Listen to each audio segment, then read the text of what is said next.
देखो आज हम लोगों ने दो चीजें और सीखी। पहली चीज हम लोगों ने सीखी कि अगर 1 जनवरी को रविवार है, यहाँ तो रविवार एक उदाहरण लिख दिया गया है, बाकी कोई भी दिन हो, 1 जनवरी को चाहे सोमवार हो, चाहे रविवार हो, चाहे बुधवार हो, कोई भी दिन हो, अगर 1 जनवरी को रविवार है तो 31 दिसंबर यानी उस साल का आखिरी दिन, यानी जो दिन पहला होगा वही दिन आखिरी भी होगा। और इसको हम लोगों ने क्लैरिफाई किया। ये हमारे पास एक पुराना सा कैलेंडर था, ये 2021 का कैलेंडर था, तो हम लोगों ने इसमें देखा कि इसमें जो 1 जनवरी है वो पड़ रही थी शुक्रवार, पड़ रही थी ना। और फिर हम लोगों ने देखा कि 31 दिसंबर को भी यहाँ पर शुक्रवार ही है। लेकिन हमने ब्रैकेट में एक चीज लिख दी है, लीप वर्ष को छोड़कर। हमने ऐसा क्यों लिख दिया कि लीप वर्ष को छोड़कर? क्या लीप वर्ष अगर रहेगा और जनवरी संडे को पड़ेगी 1 जनवरी, तो 31 दिसंबर संडे को नहीं पड़ेगा लीप वर्ष में? बोलो क्यों नहीं पड़ेगा?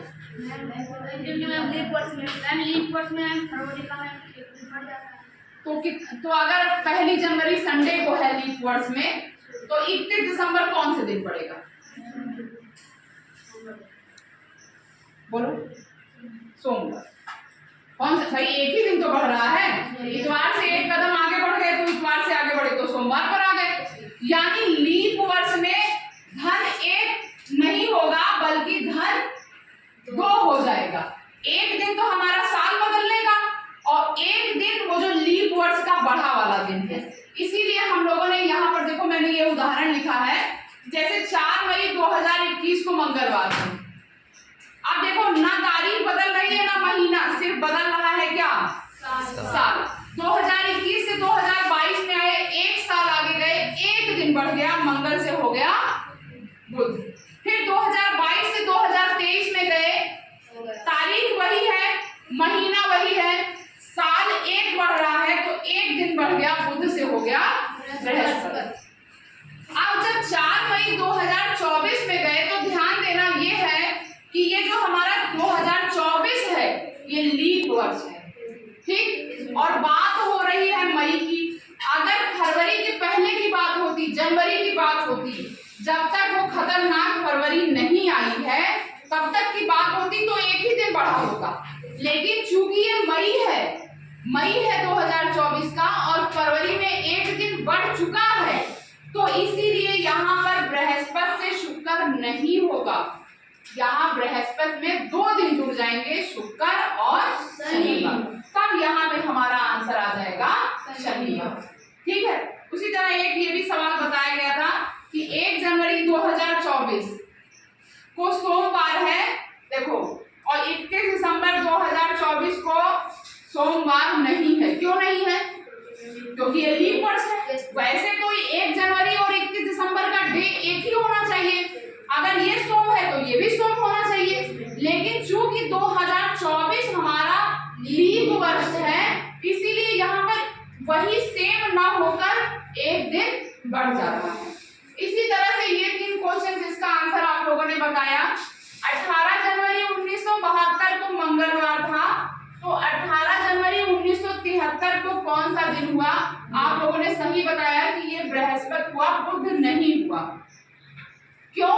क्योंकि जो 72 है वो लीप वर्ष है और जनवरी के बाद जो फरवरी आई उसने एक दिन बढ़ा दिया।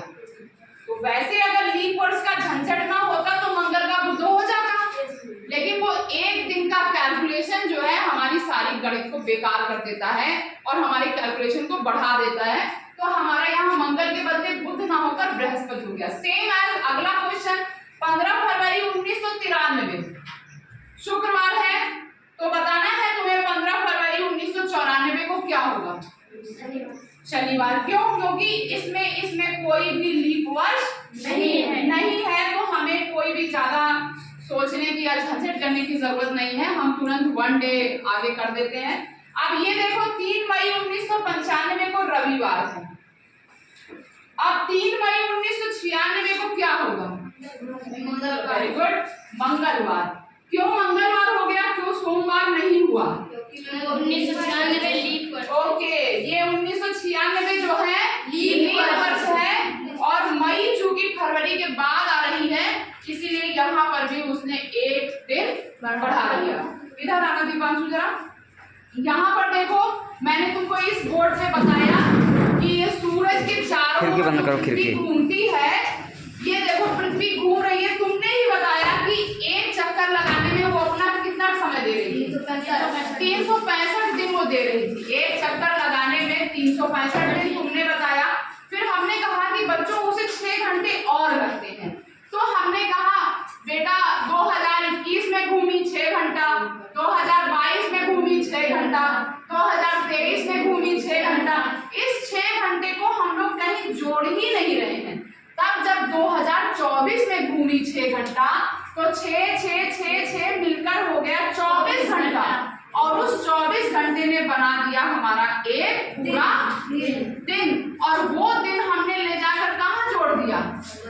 ये जो हमारी फरवरी है वो ऑर्डिनरी तो हो रही है 28 दिन की, लेकिन चौथे साल जब वो एक दिन जुड़ गया तो वो फरवरी हमारी हो गई 29 दिन की। और इसी तरह वो एक दिन जुड़ने के बाद वो 365 जो था उसमें एक जुड़ गया तो 366 दिन हो गया। इसी को हम लोगों ने कह दिया लीप वर्ष। अब बताइए क्या सन 2000 लीप वर्ष है? हाँ गुड। 2000 पहले का लीप वर्ष कौन सा होगा? 1996 गुड। 1996 का पहले बताओ। 1992 के पहले बताओ। 1988 गुड। 2000 के बाद लीप वर्ष बताओ। 4 के बाद, 8 के बाद, 12 के बाद, 16 के बाद, 20 के बाद, 24। अभी 24 में हम लोग हैं। अगला लीप वर्ष कौन से साल में आएगा? गुड। इस तरह से आपको लीप वर्ष का कॉन्सेप्ट बिल्कुल समझ में आ गया। अगर आपको कैलेंडर पढ़ना है तो बिना लीप वर्ष की जानकारी के कैलेंडर संभव नहीं है। ठीक, तो इन सब बातों को दिमाग में रखिए और कैलेंडर को बहुत आसानी से हल कीजिए। ठीक, थैंक यू।